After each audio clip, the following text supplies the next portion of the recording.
Alors bonjour à tous, j'espère que vous allez très bien. Moi je vais très bien, ça se voit. Ouais, bien sûr que ça se voit. Très intéressant, on parle de Jamie Foxx aujourd'hui. Je sais pas si vous êtes au courant, il est très malade, Jamie Foxx. Vous connaissez Jamie Foxx, n'est-ce pas? Jamie Foxx, le bel homme, beau gars américain, le rêve de beaucoup de femmes ici. Jamie Foxx connu comme... Enfin, Jamie Foxx c'est son nom de machin, mais son vrai nom c'est Eric Marlon Bishop, connu professionnellement sous le nom de Jamie Foxx, un acteur, comédien et chanteur américain. Il a été acclamé pour son interprétation de Ray Charles. Très proéminent, très compétent, acteur, musicien, très charismatique. Jamie Foxx. Jamie Foxx est tombé malade, dans un état critique. Je pense que c'est important d'en parler. Voilà, donc on raconte beaucoup d'histoires par rapport à ça. Quelles seraient les raisons pour lesquelles Jamie Foxx serait tombé malade? Enfin, pour que ça fasse le buzz à ce niveau. Il y a eu beaucoup de théories disant que Jamie Foxx serait fait vacciner suite à ça, la vaccination. Après, avant de commencer un tournage de film, il est tombé malade. Donc ça a fait chaud aux États-Unis et ailleurs. Alors il a fallu que quelqu'un réagisse. Alors on dit, le représentant de Jamie Foxx a mis fin aux théories du complot selon lesquelles la récente hospitalisation de l'acteur était due au vaccin que vous connaissez, le laissant partiellement paralysé et aveugle. Partiellement paralysé et aveugle. Jamie Foxx paralysé et aveugle. On dit, dans une déclaration à NBC News, les représentants de Fox ont qualifié des affirmations de complètement inexactes. La théorie du complot a commencé le 30 mai lorsque le chroniqueur Benza, dans son épisode, a dit que Fox avait été contraint de se faire vacciner alors qu'il travaillait sur un film. Jamie had a blood clot in his brain after he got the shot. He did not want the shot, but the movie he was on, he was pressured to get it. Benza a affirmé que Fox avait développé un caillot de sang dans le cerveau après avoir reçu le vaccin et qu'il a rendu partiellement paralysé et aveugle en ce moment-là. Bien que le représentant de Fox ait refusé les affirmations de Benza, cela n'a pas empêché les commentateurs d'extrême droite de diffuser les théories du complot selon la vaccination. Bon, on sait déjà c'est quoi théorie du complot. C'est vrai. D'abord, pour commencer, ce qu'on appelle théorie du complot, généralement, ce sont des histoires qu'on a du mal à tirer cousues de toutes pièces. On est d'accord. Mais croire que tout ce qu'on vous raconte, qui semble bizarre et théorie du complot, c'est aussi bête que théorie du complot. On est d'accord? Croire en tout, c'est être bête. Et dire que tout c'est faux, théorie du complot, c'est aussi être bête. Comprenez? On va comprendre un peu pourquoi. Qu'est-ce qui se passe ici? Apparemment, avant qu'on le dise cette histoire selon laquelle il serait vacciné, pour un film, évidemment, vous savez comment ça se passe. Dans beaucoup de cas, dans beaucoup d'emplois, beaucoup de business aussi ont forcé ou ont demandé aux personnes de se faire vacciner, sinon ils perdraient leur boulot. Vous vous en souvenez? Je sais pas si vous avez... Ouais. Beaucoup d'entreprises ont demandé aux gens de se faire vacciner. Si vous n'êtes pas vacciné, au revoir. Hein. Donc voilà, c'est dans ce même cadre qu'on a demandé à Jamie Foxx, qu'on aurait demandé à Jamie Foxx de se faire vacciner. Ensuite, après, il a eu ce qu'il a eu comme condition, comme difficulté, caillot de sang dans le cerveau, on serait la raison. Mais revenons en arrière. Il y a eu beaucoup de versions, beaucoup de justifications, beaucoup de théories expliquant les raisons de la maladie de Jamie Foxx. Il y a des personnes qui ont dit que Jamie Foxx aurait été dépendant de la drogue. Il était un addict dans le passé. Ce sont des choses qu'on découvre. Il était addict de drogue dans le passé. Alors il a décidé de rentrer, utiliser ou se servir de la drogue. Et c'est la raison pour laquelle ça lui a fait des complications. Okay? Il y a eu aussi des gens qui ont dit que Jamie Foxx aurait été empoisonné par un pouvoir suprême. Vous savez comment ça se passe quand on veut réclamer ses droits. On se fait empoisonner pour, on a connu l'histoire avec Michael Jackson et tout le bazar. Pour ceux qui connaissent, ils connaissent. Et d'autres personnes aussi d'ailleurs. Maintenant, ma question est celle-ci. Les gens ont dit que Jamie Foxx serait en train d'user de drogue. Pourquoi personne n'est venu intervenir ou démentir cette information? Quand on l'a accusé de réutiliser personne n'a démenti cette histoire. D'accord, on est d'accord. Quand la théorie de certaines personnes était que Jamie Foxx aurait été empoisonné par une entité beaucoup plus forte, aucune personne n'est venue pour démentir. Maintenant, ma question est celle-ci. Pourquoi, quand on parle de vaccination, il y a toute une force, toute une armée de personnes, toute une brochette de chroniqueurs qui sont en direct en ligne pour essayer d'expliquer, de justifier, d'expliquer, Personne n'a rien dit qu'on a parlé de drogue, personne n'a rien dit qu'on a parlé d'empoisonnement, mais tout le monde est dehors, fusil à eau, pour annuler l'idée selon laquelle il aurait été malade à cause d'une injection. Ça nous laisse à réfléchir. Je sais que si vous savez, je sais pas si vous le savez, beaucoup de personnes ont été renvoyées de leur boulot parce qu'ils avaient refusé de se faire vacciner. Parlons de cette histoire seulement. Dans beaucoup de pays, en Europe, la France, en France, vous pouviez même pas partir manger, vous vous en souvenez? Je vais contrôler vos passes sanitaires, s'il vous plaît.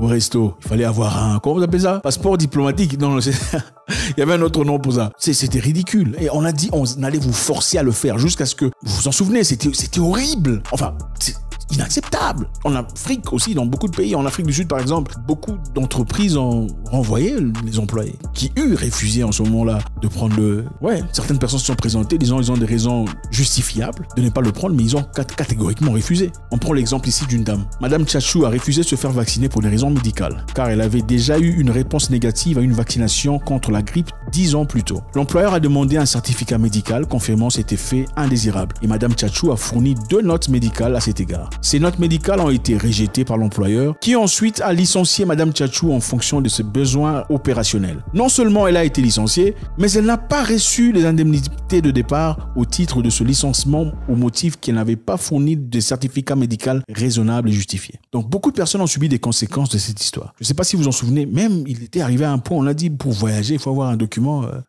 digital, vous vous en souvenez? Ça faisait peur cette histoire-là. L'association de transport aérien international, le ITA, c'est eux qui contrôlent tous les avions du monde. Okay? Ils avaient créé un passeport de santé numérique appelé Travel Pass. Ils avaient dit que les voyageurs peuvent obtenir l'application gratuitement, mais ils ne peuvent l'utiliser que si leur compagnie aérienne fait partie d'un essai. En plus des informations sur la santé, l'application contient les règles nationales d'entrée et les liens vers une copie électronique du passeport de l'utilisateur. Un lien vers une copie électronique du passeport de l'utilisateur. Donc on devrait avoir votre passeport électronique quelque part. Ça avait fait peur à beaucoup de personnes. Et ma grande question est celle-ci. Je ne sais pas si vous en souvenez. Il y a beaucoup de gens qui ont dit le monde n'ouvrira plus. En fait, le business ne sera plus opérationnel. Nulle personne ne pourra opérer comme dans le passé, jusqu'à ce que tout le monde soit...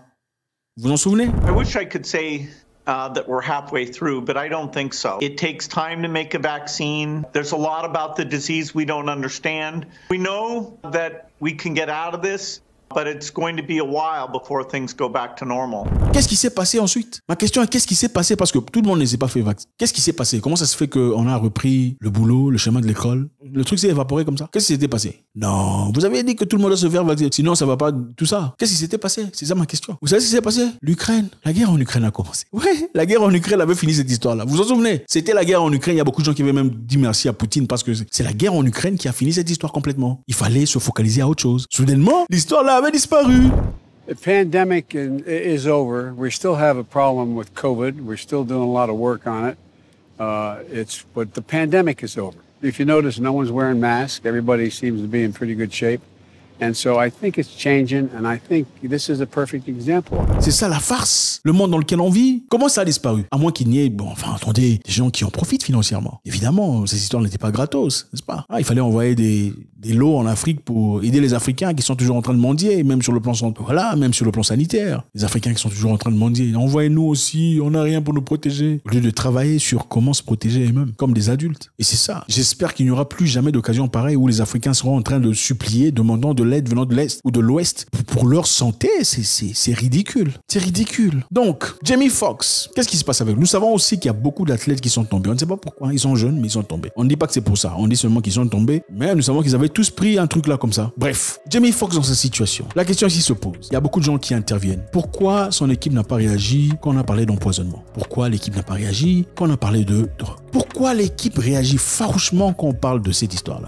This was my family, and a person went out and told a viral lie that I suffered a blood clot in my brain because of the COVID-19 vaccine. We would immediately issue a statement. Their silence seems as though they are suggesting that there is some veracity to this claim. Ça pousse à réfléchir. C'est un peu comme si une personne, c'est très simple, une personne dit, toi là, pauvre monsieur, tu n'as rien. Si tu sais que tu as quelque chose, tu as un salaire à la fin du mois, est-ce que ça va te déranger? Est-ce que tu vas venir justifier? Non. Tu ne feras pas. Si on te dit, toi, ivrogne là comme ça, si tu sais que tu ne prends pas de l'alcool, est-ce que ça va te déranger? Non. Est-ce que tu sais que tu ne prends pas de l'alcool? Mais si on dit, toi là, abruti comme ça, toujours dans la danse et dans l'abrutissement, tu viens réagir, non, je ne suis pas dans la danse. Ça veut dire quoi? C'est-à-dire que tu te retrouves quelque part. On sait qu'on dit. Si on dit, toi, voleur, tu viens, tu te fâches. C'est-à-dire que tu te retrouves quelque part dans le vol. Tu sais que tu es voleur. Tu sais que tu as volé à 2 jours, 3 jours. Les gens se justifient seulement par rapport aux histoires où ils savent que, voilà. À moins que ce soit des cas extrêmes. Jamie Foxx dans cette histoire, nous on l'aime beaucoup, c'est un monsieur qui nous donne un peu le vibe et tout le bazar. C'est simplement, le message est très profond. Si lui peut être atteint, beaucoup de personnes peuvent être atteintes. Et aussi, il est essentiel de ne pas toujours suivre la masse. Faites vos propres recherches. Comme je le dis très souvent, Zach Mokassa a dit c'est bien, mais allez vérifier. Tout ce que je sors de ma bouche, j'étais un coup d'œil pour moi-même. Je pense que ce sera très intéressant. Merci infiniment les amis, c'est toujours avec beaucoup de plaisir. Faites-moi savoir ce que vous en pensez. J'espère qu'on tirera clair cette histoire. Et je souhaite à ce que l'Afrique soit assez forte pour que dans l'avenir, plus jamais on ne voit ce genre d'histoire se répéter. God bless.